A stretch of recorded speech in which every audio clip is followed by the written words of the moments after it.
സിനിമയ്ക്ക് സാക്ഷരത ഉണ്ട് എന്ന് അടൂർ പറഞ്ഞിട്ടുണ്ട്. അത് ഭയങ്കര സത്യമാണ്. നമ്മൾ കണ്ടുകൊണ്ടിരിക്കുന്ന തോറും അതിൻ്റെ ക്രാഫ്റ്റിനെ കുറിച്ചിട്ട് കുറച്ചും കൂടി ധാരണകൾ കൂടും എന്നുള്ളതാണ്. ഞാൻ PG പഠിച്ചുകൊണ്ടിരിക്കുമ്പോൾ എൻ്റെ ടീച്ചർ എനിക്ക് ഗോഡ് ഫാദർ കാണിച്ചു തന്നു. ഗോഡ് ഫാദർ കണ്ടിട്ട് എനിക്ക് മനസ്സിലായില്ല. ഞാൻ ചോദിച്ചു ടീച്ചർ, ഇതിപ്പോൾ എന്താണ് ഇത്ര വലിയ പരിപാടിയാണെന്നൊക്കെ പറയുന്നതെന്ന് ചോദിച്ചു.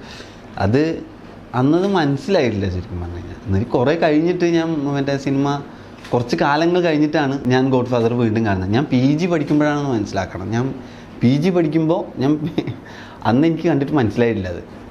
അപ്പോൾ ഞാൻ പിന്നെ ഒരു 4-5 കൊല്ലം കഴിഞ്ഞിട്ട് വീണ്ടും ഒന്നുകൂടി കണ്ടു. ഞാൻ ടീച്ചറോട് മറ്റേ വിളിച്ചിട്ട് സോറി പറഞ്ഞു തന്നെ. ടീച്ചർ കണ്ണൊക്കെ നിറഞ്ഞു പോയി. ഇവൻ എന്ന് വെച്ചാൽ ഞാൻ കൂട്ടത്തിൽ അത്യാവശ്യം ബോധമുള്ള മറ്റേ അങ്ങനെ കൂട്ടത്തിൽ കുഴപ്പമില്ലാത്തൊരു ഇവൻ സിനിമകളൊക്കെ കാണുന്നൊക്കെ ഉണ്ട്, റെസ്പോണ്ടൊക്കെ ചെയ്യുന്നുണ്ട് ഇതിനെയൊക്കെ. ഞാനാണ് പറയുന്നത് ഇതെന്താണ് ഇത്രയും വലിയ കാര്യം.